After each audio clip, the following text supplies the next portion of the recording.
Hello friends, नमस्कार दोस्तों। कैसे हैं आप सब? आई होप आप सब बहुत अच्छे होंगे, स्वस्थ होंगे, मस्त होंगे और बहुत अच्छे से अपनी स्टडी को कर रहे होंगे। दोस्तों, मैं भी यहाँ बहुत अच्छी हूँ और बहुत अच्छे से अपनी स्टडी को कर रही हूँ। दोस्तों, आज हम जो अपना टॉपिक डिस्कस करने वाले हैं कि किस तरीके से जो हम अपना फर्स्ट ग्रेड है उसका जो सिलेबस है वो हम प्रिपेयर करें।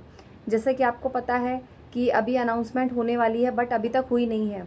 तो काफ़ी अच्छा अगर हम मान के चले तो 6 मंथ से लेके 1 ईयर तक का हमारे पास टाइम है ना। एक्सपेक्टेड है, ये कोई फिक्स नहीं है, एक्सपेक्टेड है, बट एटलीस्ट आप ये मान के चलिए 6 से 8 महीने, 6 से 10 महीने आपके पास पूरे पूरे हैं। तो किस तरीके से हम इन 6 से 10 महीनों में अब अपनी जो तैयारी है उसको सॉलिड कर सकते हैं, उसको बहुत अच्छे से कर सकते हैं, या फिर हमें समझ में नहीं आ रहा है कि हम कौन सा अभी कहाँ से स्टार्ट करें, है ना। जैसे कि सिलेबस चेंज होने की भी बात सुनने को मिल रही है, या रीट में जैसे हम देखने को मिल रहे हैं, एक पेपर हो गया, 2 पेपर होगा। तो आज की वीडियो में दोस्तों आपका सारा कन्फ्यूज़न दूर हो जाएगा। तो प्लीज़ आगे तक वीडियो में बने रहें, वीडियो को स्किप करके ना देखें। तो फ्रेंड्स, फर्स्ट हम बात करने वाले हैं अपने जो फर्स्ट ग्रेड का एग्ज़ाम है उसके बारे में। तो फर्स्ट ग्रेड का जो हमारा एग्ज़ाम है फ्रेंड्स, उसमें 2 हमारे पेपर होते हैं, पेपर फर्स्ट एंड पेपर 2।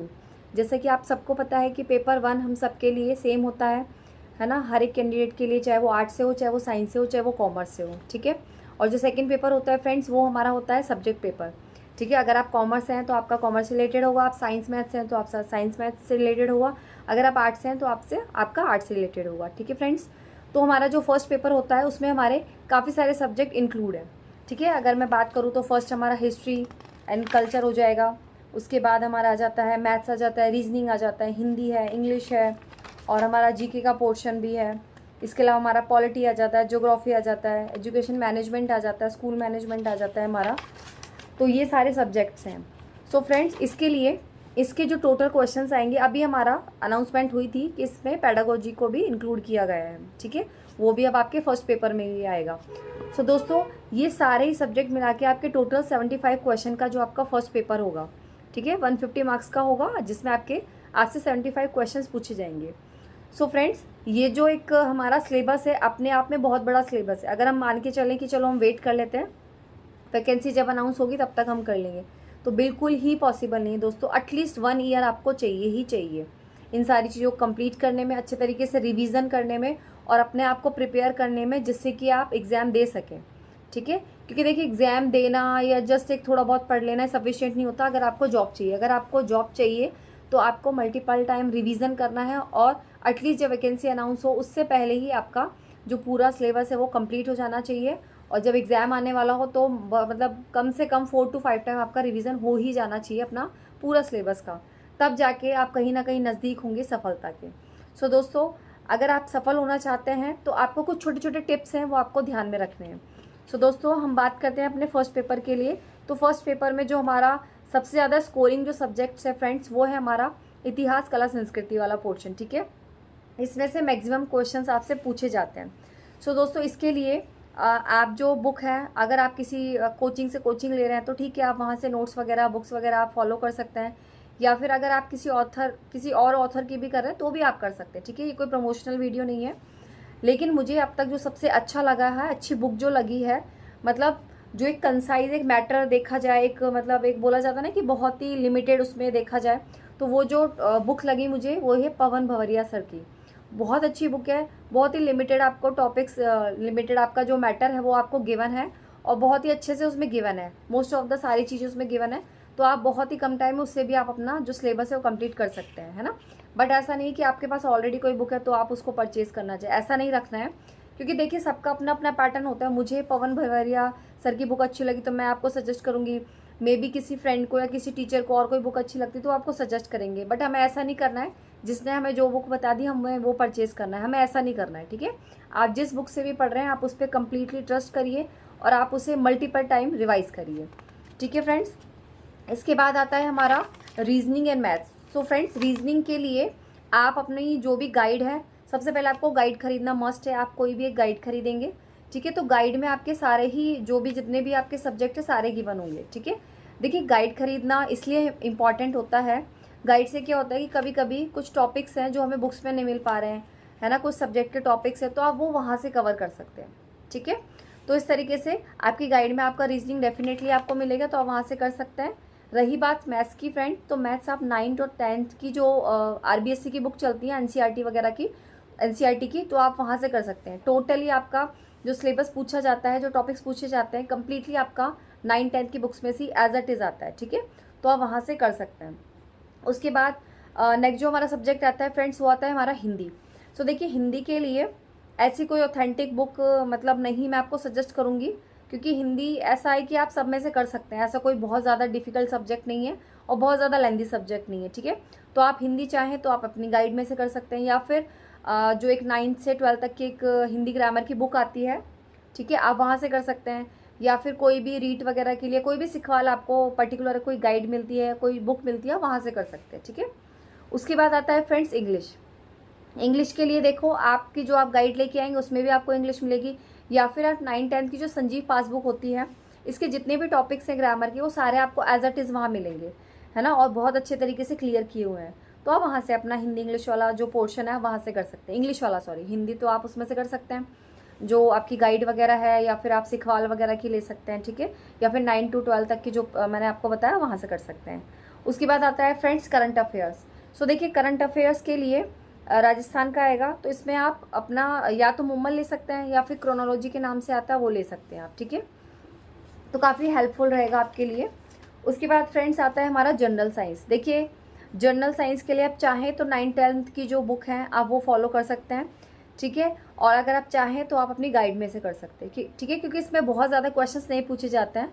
तो मैं अपना जो गाइड है मैं उसी में से कर रही हूँ। मेरे पास पनोरमा की गाइड है, मैंने लास्ट टू लास्ट ईयर ली थी, ठीक है। मुझे इतनी नॉलेज नहीं थी जब किसी भी सब्जेक्ट की, किसी के बारे में भी, तो किसी ने मुझे, शॉपकीपर ने सजेस्ट किया, तो मैंने पनोरमा ले ली थी। तो उसमें भी आपके सारे जनरल साइंस के टॉपिक्स हैं, तो वहाँ से आई थिंक आपका कवर हो जाएगा, है ना, इतने ही क्वेश्चंस पूछे जाते हैं। नेक्स्ट आपका जो सब्जेक्ट आता है फ्रेंड्स, वो आता है इंडियन पॉलिटी। इंडियन पॉलिटी के लिए फ्रेंड्स आप जो है NDC की क्लासेस हैं, ठीक है, आप वहाँ से वीडियोस के थ्रू भी कर सकते हैं, और इसके अलावा आपका गाइड में भी गिवन है, आप वहाँ से भी कर सकते हैं। काफ़ी सारे फ्रेंड्स, एक लक्ष्मीकांत करके बुक आती है, लेकिन फ्रेंड्स उसमें बहुत ज़्यादा मैटर है ना, उतना ज़्यादा मैटर हमारे इसमें नहीं पूछा जा रहा है। तो आपको बहुत ज़्यादा नहीं पढ़ना है, आपको अपना सिलेबस, जो भी आपका सिलेबस है, आपको अपने सिलेबस के अकॉर्डिंग पढ़ना है, उसी के अकॉर्डिंग आपको टॉपिक्स करने हैं ना, आपको कोई पूरी बुक घोल के नहीं पीनी है, ठीक है। और इंडियन पॉलिटी के भी आपके 3 to 5 question, 4 to 5 I think पूछे जाते हैं, तो आप उसमें से अपना इजीली कर सकते हैं। NDC की जो क्लासेस चलती हैं आप वहाँ से कर सकते हैं, नोट्स वगैरह बना सकते हैं, या फिर ऑलरेडी आपकी कोई बुक्स हैं तो आप उनका रिवीजन करके उनको अच्छे से समझ सकते हैं। नेक्स्ट आता है फ्रेंड्स ज्योग्राफी ऑफ राजस्थान, क्योंकि ये हमारी क्या है, अपडेटेड है, इसमें बहुत सारे चेंजेस हुए हैं, ज़िले वगैरह काफ़ी हमारे बढ़ गए हैं। तो इसके लिए फ्रेंड्स आपकी जो गाइड है वो तो आपको काम में नहीं आ पाई, क्योंकि उसमें तो आपका पुराना डेटा रहेगा। इसके लिए जो मैंने बुक, मुझे किसी ने सजेस्ट की थी, एक सब्सक्राइबर ने सजेस्ट की थी, दिंदवाल करके एक बुक आती है दोस्तों, बहुत ज़्यादा अच्छी बुक है, बहुत ज़्यादा मुझे बहुत अच्छी लगी, बहुत ऑथेंटिक बुक है। तो आप वहाँ से अपना जो ज्योग्राफी वाला पोर्शन है आप वहाँ से अपना कंप्लीट कर सकते हैं, काफ़ी अच्छी बुक है। उसके बाद फ्रेंड्स नेक्स्ट जो हमारा सब्जेक्ट आता है स्कूल मैनेजमेंट। स्कूल मैनेजमेंट के लिए देखिए बहुत सारे हमारे पास सोर्सेज हैं, ठीक है। तो आपको क्या करना है, जो भी सिलेक्टेड सोर्सेज हैं आपको वहीं से आपका जो सिलेबस है वो करना है। तो देखिए, राट की बुक है, काफ़ी अच्छी है, उसमें भी कंसाइज मैटर है, ठीक है, बहुत ही छोटी सी बुक है, एकदम पतली सी बुक है, तो आप वहाँ से भी अपना कवर अप कर सकते हैं। इसके अलावा आप चाहें तो आप कलाम की बुक से भी कर सकते हैं, वो भी काफ़ी अच्छी है, ठीक है। तो ये कुछ इंपॉर्टेंट बुक्स हैं जो जिनके बारे में मैं आपके से शेयर कर रही हूँ। आई थिंक आपको ये काफ़ी हेल्पफुल रहेंगी, क्योंकि देखिए जब हम न्यू अपनी स्टडी स्टार्ट करते हैं तो हम बिल्कुल अननोन होते हैं, हमें मतलब कुछ भी पता नहीं होता है। 2 साल पहले मेरा भी यही हाल था जब मैंने फॉर्म फिल किया था, हालांकि मैंने एग्ज़ाम नहीं दिया था, मुझे कुछ भी ABCD नहीं पता था, ठीक है, जो शॉपकीपर बताता था मैं ले लेती थी, ठीक है। लेकिन अभी मुझे काफ़ी अच्छी नॉलेज हो गई है, तो मैं चाहती हूँ कि आप लोग वो गलती ना करें। आप जैसे कि आपको सबको पता है कि हमारे पास बहुत ज़्यादा लिमिटेड टाइम होता है, तो हम अपने टाइम को इधर उधर वेस्ट ना करें, है ना, चीज़ों को एक्सपेरिमेंट करने में कि चलो इस बुक से पढ़ लेते, चलो उस बुक से पढ़ लेते, ठीक है। आप एक ही टाइम में एक ही बुक लीजिए और उसी को ही बहुत अच्छे से करिए, और एक बार कंप्लीट होने के बाद उसे आप मल्टीपल टाइम रिवाइज करते रहिए। सो फ्रेंड्स, ये तो बात थी हमारे फर्स्ट पेपर की। इसमें आपके ओवरऑल जितने भी मैंने सब्जेक्ट आपके साथ डिस्कस किए उसमें टोटल आपसे 75 क्वेश्चन पूछे जाएंगे, और जो टोटल आपका पेपर होगा फर्स्ट पेपर वो 150 मार्क्स का होगा, ठीक है। इसमें फ्रेंड्स हमारा 40% जो हमारा क्राइटेरिया होता है, हमें 40% इसमें स्कोर करना ज़रूरी होता है, ठीक है। तो वो आपको साथ में लेके चलना है। तो और इससे ज़्यादा अगर आपका मतलब स्कोर कर सकते हैं तो वो आपके लिए हेल्पफुल है, क्योंकि आपकी मेरिट बनाने में आपके लिए हेल्पफुल रहेगा। अब दोस्तों हम बात करें हमारे सेकंड पेपर के लिए। ठीक है फ्रेंड्स, तो देखिए सेकंड पेपर हम सबका ही अलग अलग है, क्योंकि काफ़ी सारे मेरे फ्रेंड्स हैं वो साइंस मैथ से बिलोंग करते हैं, काफ़ी सारे आर्ट्स से बिलोंग करते हैं, काफ़ी सारे कॉमर्स से। सो मेरा जो सब्जेक्ट है फ्रेंड्स, मैं आपको बता देती हूँ, मैं कॉमर्स से हूँ। मैं जो अपना कॉमर्स वाला जो सब्जेक्ट है, अभी मैंने रिसेंटली मई में ही मैंने मदर्स डे पे ही अपना एक बैच परचेज़ किया है। कबीर एजुकेशन का बहुत अच्छा है सर, बहुत अच्छे से करवा रहे हैं और काफ़ी अच्छा कॉन्फिडेंस मतलब आ रहा है मुझे वहाँ से पढ़ने के बाद। और सबसे अच्छी बात है कि वो टेस्ट सीरीज़ उन्होंने चला रखी है, और टेस्ट सीरीज़ का जो पैटर्न है वो काफ़ी अच्छा है। टेस्ट सीरीज़ में वो प्रीवियस जो चैप्टर्स हैं उनको साथ में लेते हुए चल रहे हैं, जिससे साथ के साथ हमारा रिवीजन चलता रहे।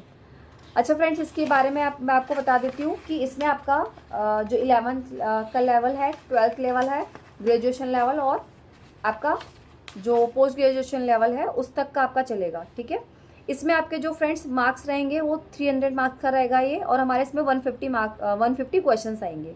ठीक है, उसमें हमारे 75 क्वेश्चन थे, 150 मार्क्स का था, इसमें हमारे 150 क्वेश्चन है और ये हमारा 300 मार्क्स का रहेगा। ठीक है, इसके लिए फ्रेंड्स देखिए, आप जिस भी सब्जेक्ट से बिलोंग करते हैं, चाहे आप किसी का कोर्स परचेज करना चाहते हैं या फिर आप सेल्फ स्टडी कर रहे हैं या फिर आप कोई कोचिंग कर रहे हैं, ठीक है, किसी भी हाल में जो भी आप चीज़ें कर रहे हैं, आप साथ में उसकी प्रैक्टिस करते रहिए। जब तक हमारी वैकेंसी अनाउंस नहीं होती है, जब तक हमारा सिलेबस नहीं आता है, हमारे हाथ में बहुत अच्छा पोर्शन है। आप ये मान के चलिए 80 to 90 पोर्शन आपके हाथ में है ना। तो एटलीस्ट आप भरोसे में ना रह के, जब तक आप अपना जो 90% वाला पोर्शन है, आप अपना वो जो पोर्शन बहुत अच्छे से कंप्लीट कर लीजिए। इतने अच्छे से कंप्लीट कर लीजिए कि जब भी आपके हाथ में पेपर आए, जब भी आप टेस्ट दें, तो आपको लगे कि कितना ईजी है, तो ये तो हम चुटकियों में कर देंगे। इस तरीके से आपको अपना जो कॉन्फिडेंस है वो बिल्ड करना है। ठीक है फ्रेंड्स, क्योंकि देखिए टेस्ट जो सीरीज़ जब हम टेस्ट देते हैं, जब हम टेस्ट सीरीज़ ज्वाइन करते हैं, तो एक तरीके से हमें लगता है कि हाँ हम एग्ज़ाम अपना दे रहे हैं, ऐसा हमें फील होता है। इसलिए टेस्ट सीरीज़ देना बहुत ज़रूरी है और आपके रिवीजन पॉइंट ऑफ व्यू से भी बहुत ज़्यादा इंपॉर्टेंट है। जितने ज़्यादा आप टेस्ट वगैरह देंगे, जितने ज़्यादा आप टेस्ट सीरीज़ को ज्वाइन करेंगे, ठीक है, उतने ज़्यादा आप क्या हो जाएंगे, कॉन्फिडेंट हो जाएंगे। ठीक है, क्योंकि सिलेबस को कंप्लीट करके साइड में रखना और अपना रिवीजन करना, टेस्ट सीरीज़ ज्वाइन करना, ये दोनों ही अलग चीज़ें हैं। ठीक है, आप अपने आप को एनालाइज जब कर पाएंगे जब आप टेस्ट देंगे।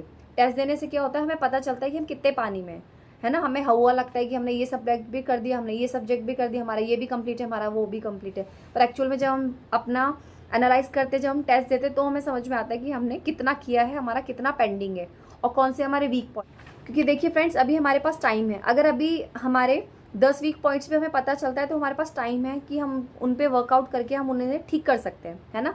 लेकिन ये वीक पॉइंट अगर आपको एग्जाम हॉल में पता चलता है, जब आप एग्जाम देते तब आपको पता चलता है, तो क्या आपके पास गुंजाइश रहेगी उसके सुधारने की? बिल्कुल भी नहीं रहेगी, है ना। तो हमें ऐसा नहीं करना है। अभी हमारे पास बहुत अच्छा टाइम है, बहुत सारा टाइम है।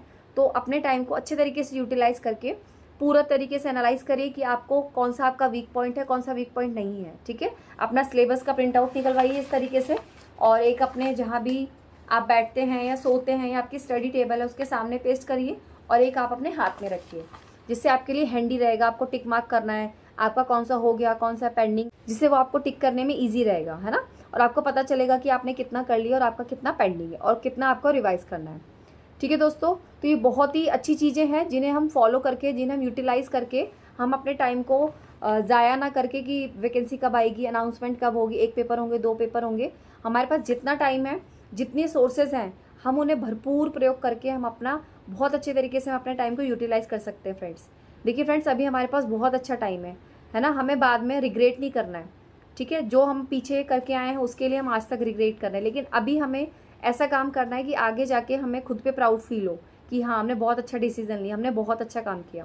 क्योंकि देखिए दोस्तों टाइम किसी के लिए नहीं रुकता है, टाइम अपनी गति से चलता रहेगा।